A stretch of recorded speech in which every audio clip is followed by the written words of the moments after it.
All right, here we go with episode 2 of the simplicity of the major scale. So let's jump right on in.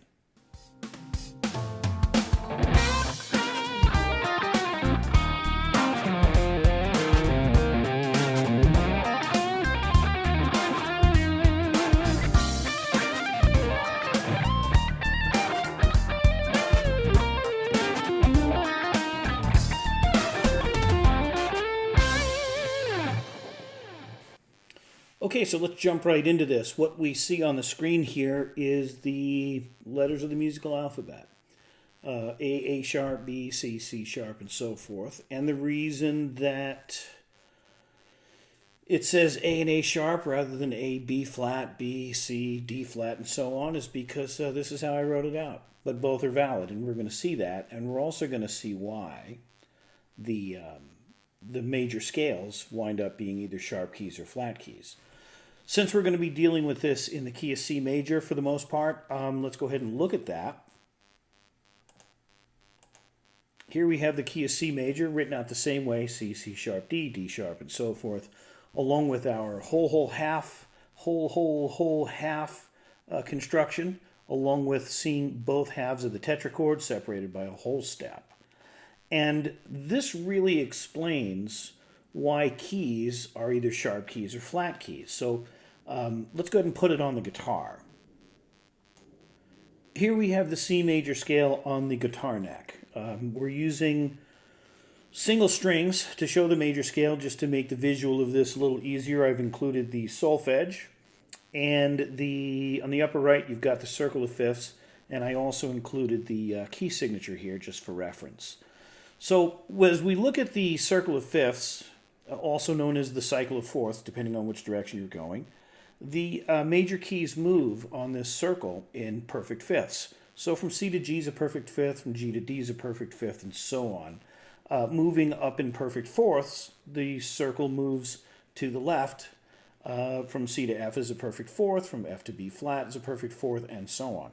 So I'm not sure why they call it the circle of fifths or the cycle of fourths, but that's what they do. So we're looking at the key of C, and we can see that our first whole step in the first half of the tetrachord, which is whole half, the first whole step is from C to D. The second whole step is from D to E, and the first half step is from E to F.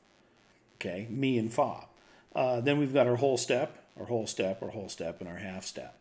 Now it really doesn't seem to matter because all the letters are natural, but when we look at the key of F, we'll look at the key of G first. We're moving to the right on the circle. Okay, we have the introduction of our first sharp. We can see it in the key signature, we can see it here on the circle of fifths, and of course we can see it here as the 7th degree of this major scale. So now we're looking at G major, and our first whole step is G to A, the second whole step is A to B, and our first half step is from B to C, okay, because the distance from B to C is a half step.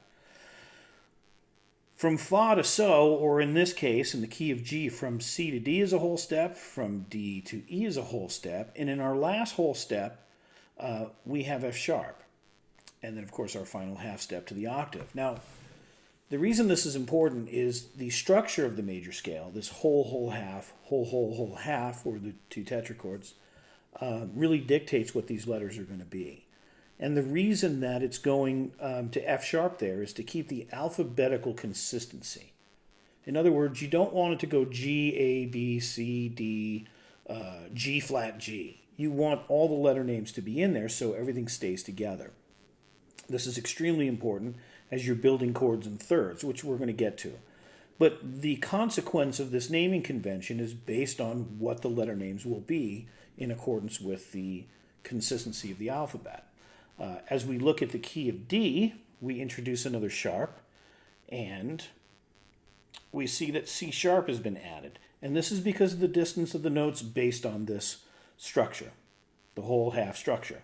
So, going through it, D to E is a whole step, E to F sharp is a whole step, F sharp to G is a half step, G to A is a whole step, A to B is a whole step, and the final whole step from B is to C sharp, because B to C is a half step. So whole half, in order for this alphabet to remain consistent, you have to add the sharp. So you use the same letter name and then you sharp it.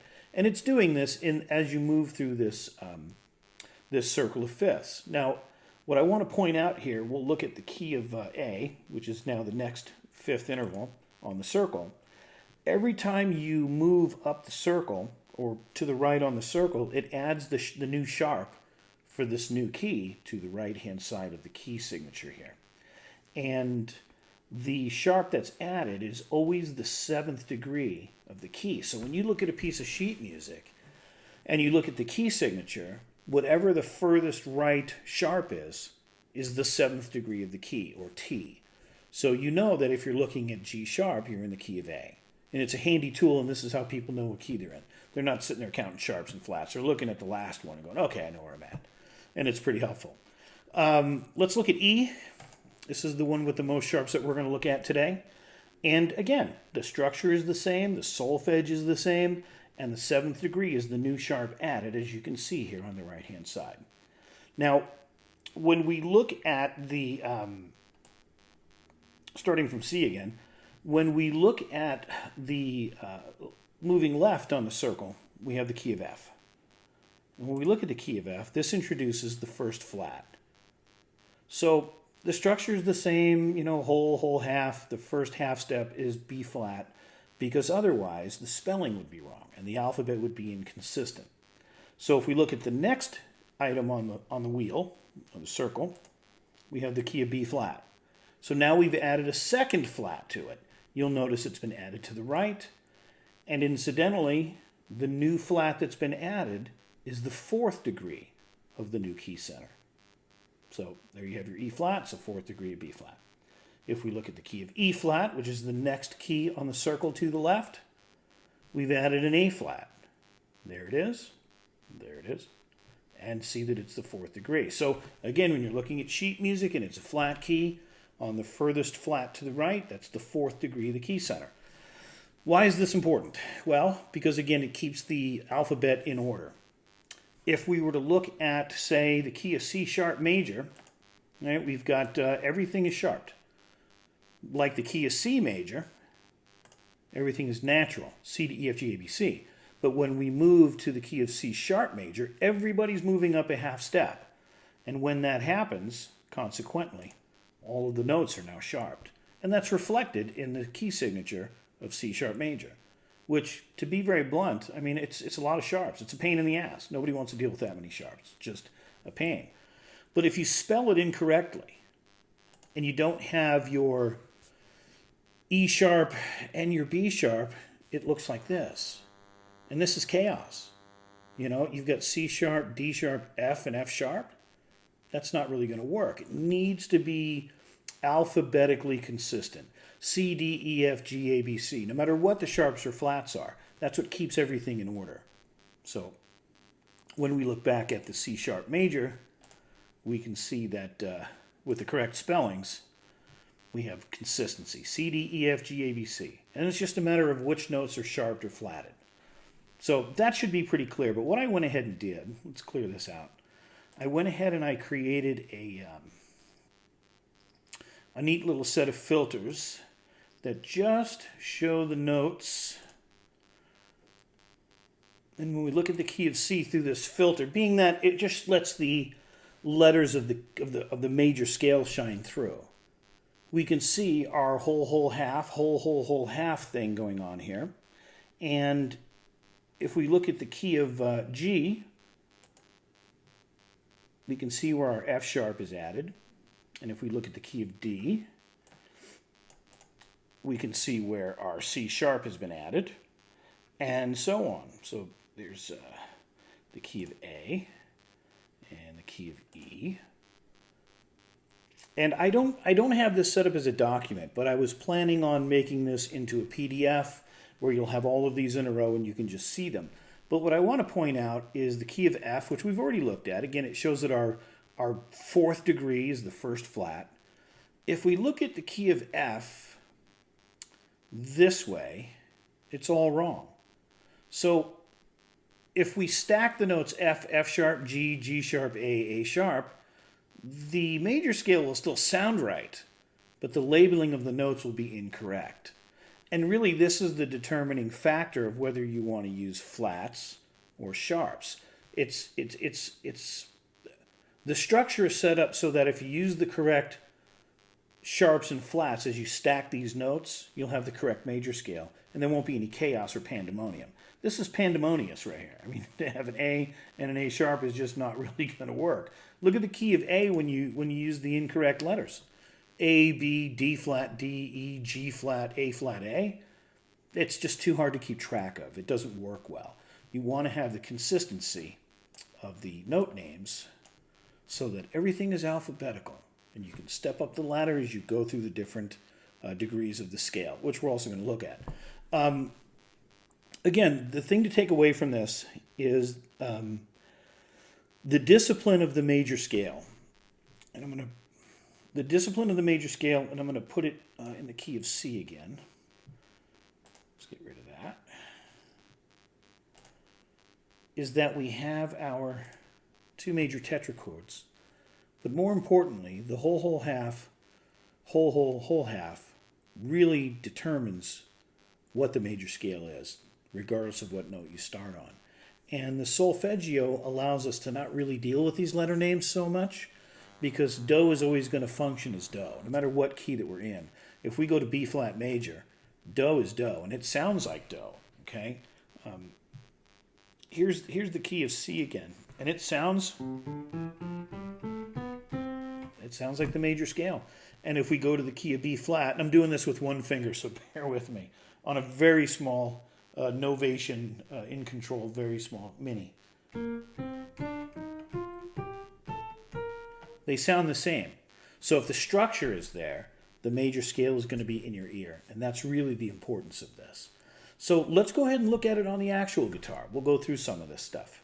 Okay, so I talked about the C major scale, the D major scale, and a bunch of different scales, looking at it from the standpoint of solfege.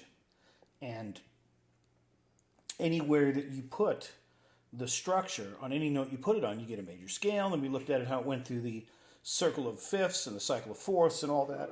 And really, as I said, the takeaway is that the major scale is the major scale is the major scale. And once you get it in your ear, you can hear it. So in the last video, I had a C drone going, just a single C note that didn't have any groove or rhythm or time or anything. And I played through a couple of different scales that have the note C in it. This time I have a little bit of a groove. And at first, we're going to look at just a bass note groove with a drum groove. And we're going to do a little bit more of them. Not going to go very long. But here I'm going to play the C major scale, the C minor scale, or the C major scale, the E flat major scale, and then the B flat major scale. And I'll call them out as their mode. So C major being C Ionian, and then I'm going to play C minor, and then I'm going to play C Dorian. So here we go. And because there's no characteristics of chord tones from C, I'm free to do that. So here's C major.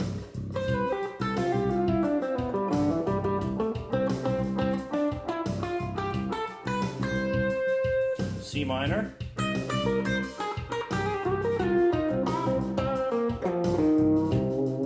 C Dorian.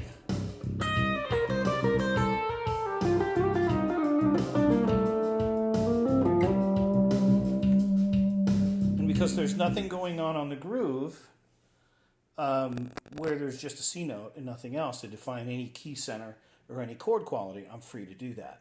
So I added a little progression to this that goes, which I kind of stole from Michael Jackson. And it sounds like this. And what this does is this gives us a little more restriction, because now we have a major third, we have a suspended fourth, and we have a 2 or a 9, the D note, and then the third again. So we have to play, we don't have to, I mean, we can do whatever we want, but for the purposes of this discussion, I'm only going to play C major and C mixolydian. I can't look at this because now we have a major sound in our head, the major third. Okay, so I can play the C major scale, I can play the C mixolydian scale, and that's about it. I mean, I could, just spit all over this thing and play whatever the hell I want, and it might not sound very good. But for the purposes of this, we're now kind of restricted to some degree as far as major scales go and major keys to these two scales. So C major and C mixolydian. Because there's an F in there, I can't play the C Lydian scale because C Lydian has an F sharp. That's the key of G. But let me not confuse the issue. Let's listen to this with this little piano part in it so you can hear it.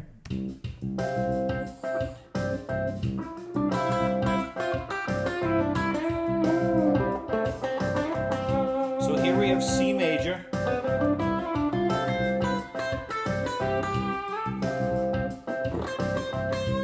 And now I'll play F major, where this becomes C mixolydian.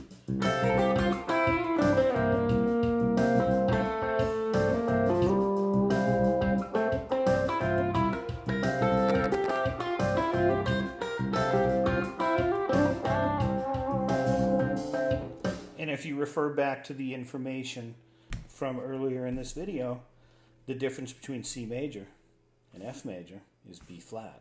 So there's only one note difference in the two scales. We're not going to look too closely at that today, but we are definitely going to look at that because you want to be able to change keys in one position. So you need to be able to see the difference between this scale and this one. It's only one note from B flat to B. Anyways, this particular groove, let me go ahead and turn that down for a second. This particular groove has an actual progression that's not just one chord, so let's take a look at that. And here I'm going to play just the C major scale, nothing more. In other words, we're not going to expand beyond the scale for the purposes of looking at some of these segments, so we can look at just the use of the major scale, and I'm going to put up some of the patterns in the small sections that I'm going to use on this, and I'm going to kind of reflect on how I came about learning this stuff before I knew anything about anything. It was actually really a lot of fun, man. I was really young. I was like 16 and a half, 17. Anyway, so here's the groove with all the chords. And the chords are C major, F major, A minor, F, G, which is really G11. And G11 is, in this case, is just an F triad, F, A, and C over a G note. It only goes for half a beat. But anyways, you'll hear it. F, A minor, F, G11.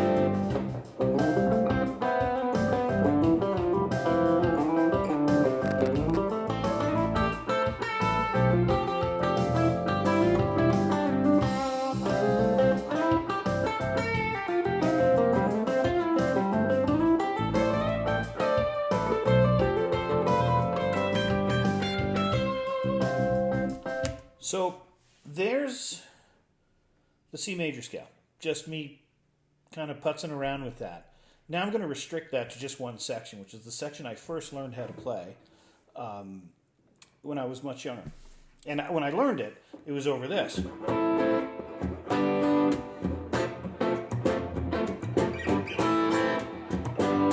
You know, if you recognize that from some Stairway tune. But anyway, so that was, I mean, I wanted to be Jimmy Page when I was a kid. So this was the first section that I learned. I'm going to pop it up on the screen, and I'm going to restrict my playing to just that section.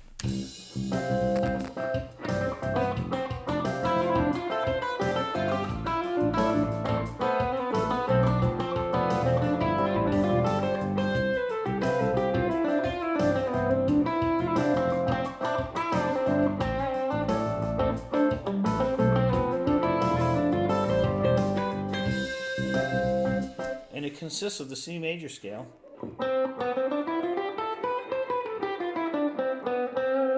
and I was more excited about that than I was this. Because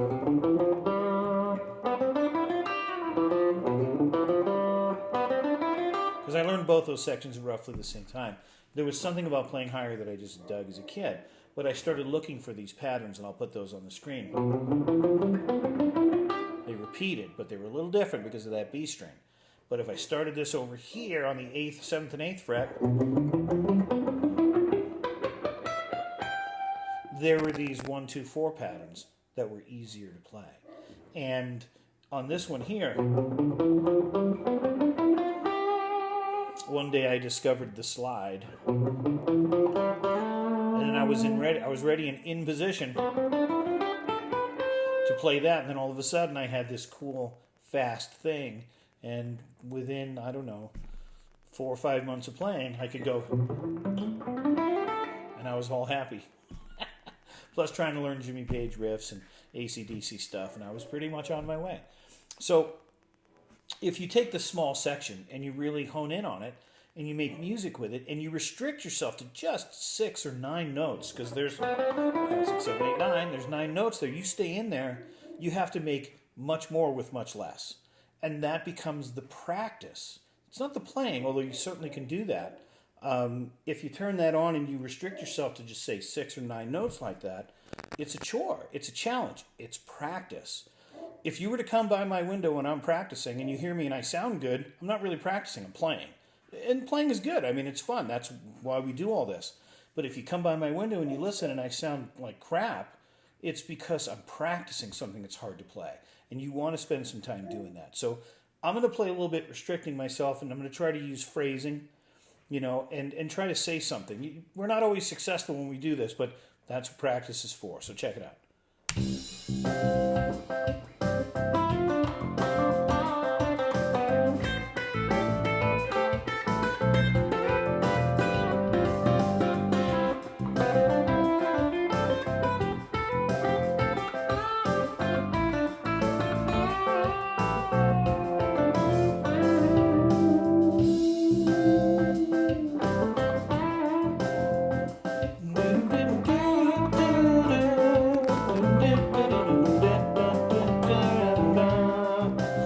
Decided to demonstrate a little bit of that George Benson-y type thing.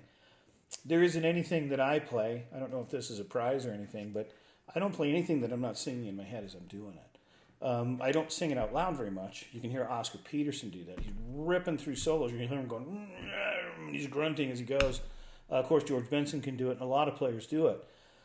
But if you can hear the major scale in your bones, if you can hear it in your spine, if you can hear it in your head, then you can wind up singing what it is you want to play. And if you're a guitar player who doesn't sing, then you're probably a frustrated singer and you play guitar. That was the case for me before I gained the confidence to open my mouth and let sound come out, which is not an easy thing, but I can do it. And you should do it too, especially for practice, because you want to get the major scale into your system. The idea of all of this stuff, these first couple of episodes of this, is to just, send this message home. The major scale is really the basis for all Western music. And there's a lot to do with it. And if you just start, then you will have the tools and the keys to the kingdom to hear all kinds of music. So, again, everything I talked about in the beginning of this video in regards to the different key centers and how it adds sharps and flats, that's really great stuff for learning what keys have what notes in them. And you'll also notice that they're all alphabetically in order, and it's sharps and flats to facilitate the need to keep those in order. Because once you know the notes of the major scale, and then you know them in thirds, which we're going to get to in a second, then you know all the chords. You really do. You don't think so yet, but you really start to see how this all works, and you'll come to the realization that that discipline of the major scale really is the ground floor of this whole thing. So with that, I'm going to now demonstrate playing the major scale all over the place, and just to illustrate that it's good to know the major scale all over the neck.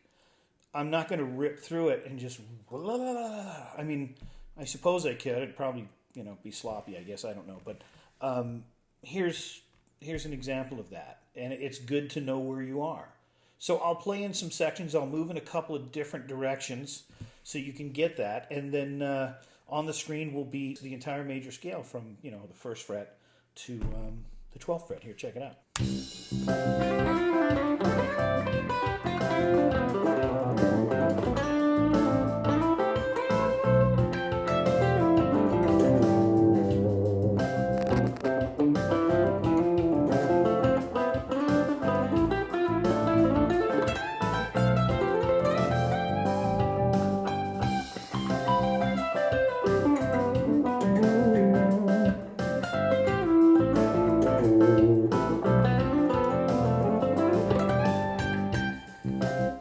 What's happening there is I'm taking advantages of the half-step slides. If you look at this chart here at the bottom of the major scale, the C major scale, you can see where the half steps are. So if you look carefully at what I'm doing here, I'm playing, and I'm sliding with my pinky a half step. Now I have this bad habit of sliding around. I just dig it. And it sets myself up for the position that I want to play in next. And it becomes really an economy of motion. So you've got this C major scale, you know.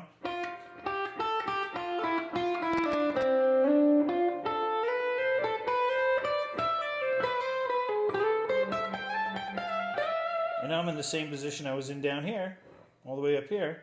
And if you do it at some rate of speed, wish me luck, suddenly I'm up there. You know, I just figured that out one day. Knowing the major scale, I wanted to find ways to move through it. Here's another way that I do it. Half step sliding my way through it. First finger, half step, playing through a major 7th arpeggio. Do, mi, so, ti, do. So there you have these little half step moves. And everywhere you have a half step, now this is really neat. Everywhere you have a half step on the guitar, you have 2 whole steps after it. So there's a little key to the kingdom right there. Open E, half step. You've got 2 whole steps right there you can play with.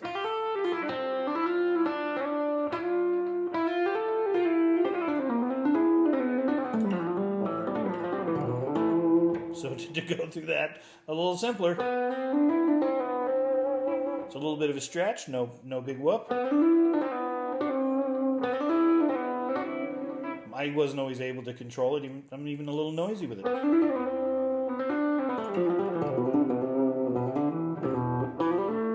So if you look on this little chart here and you've got the major scale, anywhere you have a half step slide, you get 2 whole steps after it. So it gives you kind of this.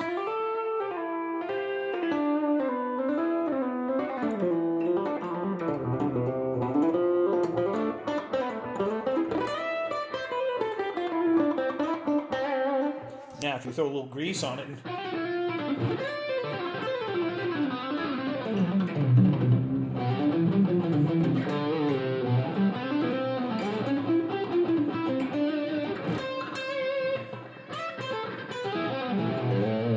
anyway, so that's fun.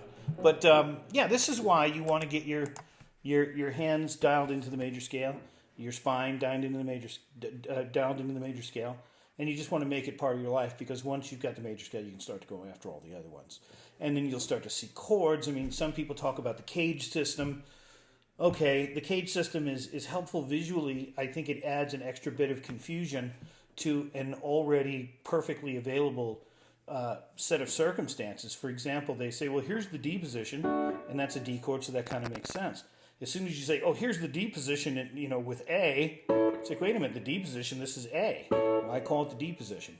Well, not to beat up on the cage system. I mean, it's fine for visual articulation. Once you got it, you can let it go, because you can see the triads in it. There's an A. There's your caged, whatever. But the chords and the triads are part of the major scale. If you see it that way, you're not going to need the cage system, because you're going to see the entire key center. And then when you come across a chord that's built from that key center, you're going to know how to deal with it. And that's essentially the plan, to know what your options are. So I would just strongly encourage you, to the best of my ability through the magic of this video, to practice your major scale, just as part of your practice routine. And find a backing track that you can solo over to start making statements with the C major scale. And as we go through this, the next thing we're going to look at is we're going to look at the intervals in the C major scale. We just kind of covered the circumstances of why a major scale becomes what it becomes. So once you start to kind of mess with that, you can say, I'm going to choose the E flat major scale, or the B flat major scale, the F major scale, because it only has 1 flat in it. And I'm going to mess with the G major scale because it only has 1 sharp, and you can kind of see the difference between the C major scale and the F and the G major scale. It's only 1 note difference. And then you can see the C major scale and the F major scale. My goodness, it's only 1 note difference. One has 1 sharp, one has 1 flat. You're going to find in the world that people write key C, key of G, key of D, key of A, maybe E. I mean, when they sit down and write, Guitar riffs are different because they're more positional, and you wind up in those keys. And then you're going to see that a lot of piano writers are writing in flat keys because they're easier to deal with, as you start counting flats and moving in a cycle of fourths. And it's great for harmonization, which, hopefully we'll get to. But then on the flat side, you see people writing in C, writing in F, writing in B flat, writing in E flat, and some stuff in A flat. And then as they're writing in simpler keys, they're borrowing different chords from different scales or different key centers to accommodate a particular melody that they wrote.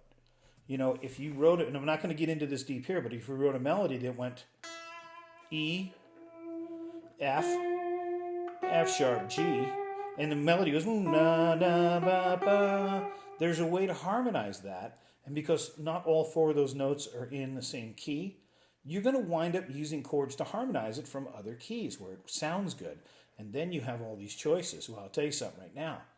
If you know the major scale, and then you start to know more major scales, you can start to see where these notes belong, and it's like, hallelujah. The door opens up, and you can start writing something. You might, as a brief example, I wrote a progression that goes D to A flat 7, flat, sharp 5, or flat 13, and the melody just fell out of that to me. And I started to write this whole tune around that.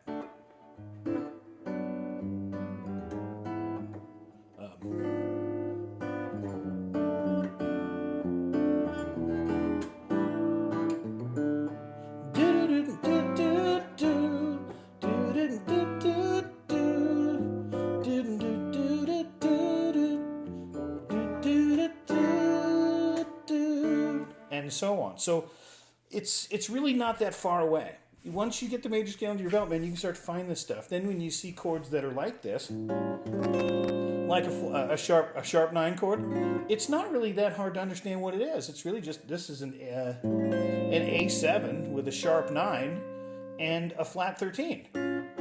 And, once you understand what a 13 is, it's really just a 6, past the octave. It's like, oh, I can kind of see this stuff. Well, what scale do I use for that? You can approach it that way. Or you can approach it from how the jazz guys do it, which is really from a chord basis, spelling chords out. When you look at the C major scale and you build it in thirds, which I'll get to a better explanation of this going forward, thirds are just, every third note. So what's a third from C? C, D, E. Oh, well, 1, 2, 3. Oh, a third. Gotcha. Well, why is it a major third? Well, if you look at the whole half thing, it's because that discipline says so. It's a regular E. If it was from C, whole half, then you'd have an E flat because the notes need to stay in alphabetical order. And that's why when you look at the second note of the C major scale and you start to count up from D, D, F, well, that space is a whole step and a half step. So the F is a little closer, and that gives you this. Here's the first third in C. It's a major third distance. And here's from D to F. Well, how do we get F? Well, F is a third from D. Well, what's a third? Well, D, E, F. Oh, kindergarten. Simple. D, E, F. So D, F. It's a minor thirds distance. Who says so? Whole half says so. The discipline of the major scale. And that's why we went through all that stuff. So as you start to build harmony up the scale, and I know some of you know this already, but there we go. Those are just thirds.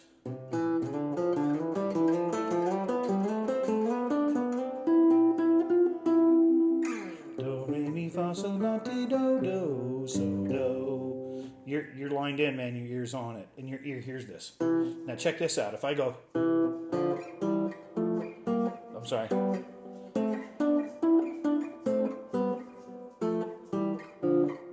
Play one wrong, your ear goes, what? Because your ear's not stupid. We're stupid, our ear is not stupid. Our ear hears it. I always say that. It's the truth. So once the major scale's in there, we can move forward. So practice the major scale, play through it like you love it, fall in love with it.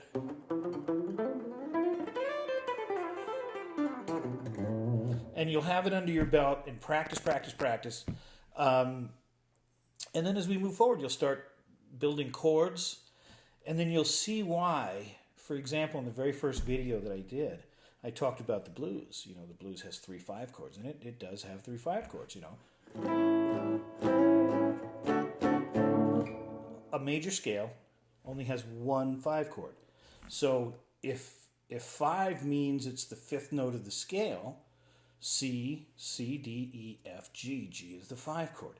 If we build it up in thirds, it's G, B, D, F, taking it to the 7th degree, or the 4th, a 4-note chord. 1, 3, 5, 7. So from 1 to 3 is a major third. From 3 to 5 is a minor third. But you have G, B, D, and then you have F. And that's a flat 7 distance from G. So you have a major third and a flat 7. Because of the whole half thing, as you build it up from G, it's the only chord that has a major third and a flatted 7. And it sounds like that. And what makes it so magical is it has both of the half steps in it. So you've got F, which is Fa. Stay with me on this. And T.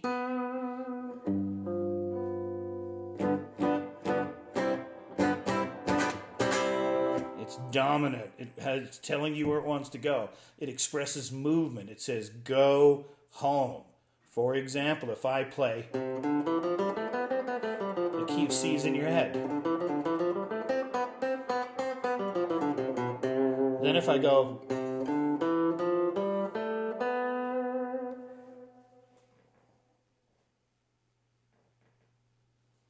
come on, man, you going to resolve that or what? And then you can rest.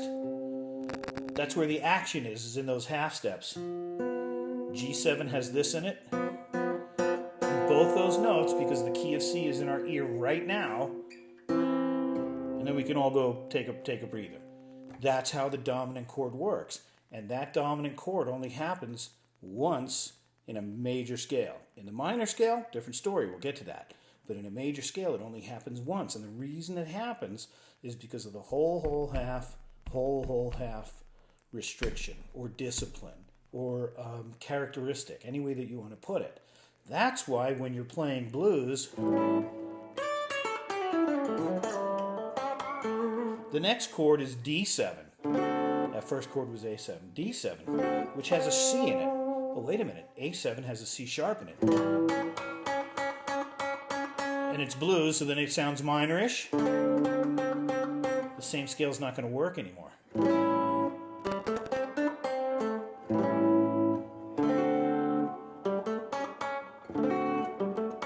Doesn't work. That's why people get lost. Anyways, we're not going to get too deep into that. Major scale only has 1 5 chord, so there you go. All right. If you have any questions, put them in the comments. If you can message me through here, go ahead and do so. There's no coupon codes. I don't have any. I'm not selling anything. The idea is to give this stuff away.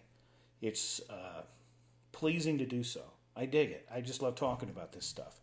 And I'll get better at it as I go along. So here's episode 2 in the can. Message me. Like the video, please, because that does help. And it gets this stuff out there. I'd love to get a bunch of people asking questions and getting involved in this and sharing ideas. That's really what I think it's all about.